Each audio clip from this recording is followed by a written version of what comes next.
Balaca və damda yaşayan Karlsın nağılı. Bir dəfə Stokholm şəhərində adi bir ailədə Balaca adlı bir oğlan yaşayırdı. Əsl adı Svant idi, amma hər kəs ona Balaca deyirdi.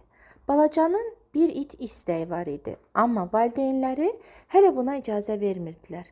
O çox tək qalırdı və həmişə macəra axtarırdı.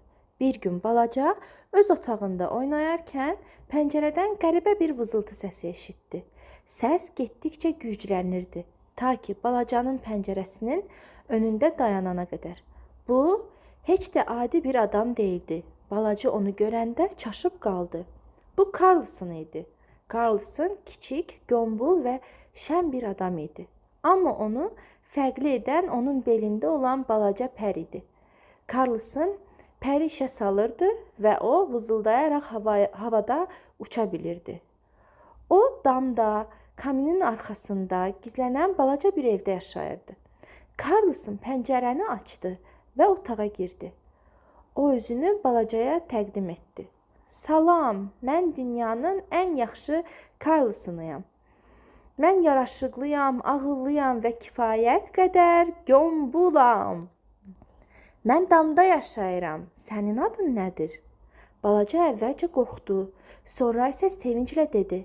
Mənim adım Balacadır. Karlsın əsl macəraçı idi. O balacanın həyatını alt-üst etdi. Əlbəttə yaxşı mənada. Karlsın balacaya damın üstündə uçmağı öyrətdi. Balaca sadəcə Karlsının kürəyindən bərk tutmalı idi. Onlar birlikdə sirlər aşkar etdilər və ən əsası ləzzətli piroqları və şirniyyatları yedilər.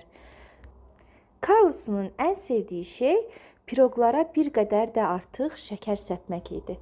Karlsın balacaya çoxlu fəndlər öyrətdi. Məsələn, ev əşyalarını təmizləyərkən necə daha çox səs salmaq olar, bir şar partlayanda necə qışqırmaq lazımdır və ən əsası necə yaramazlıq etmək lazımdır. Karlsın balacanın otağında nə tapsa onunla oynayırdı.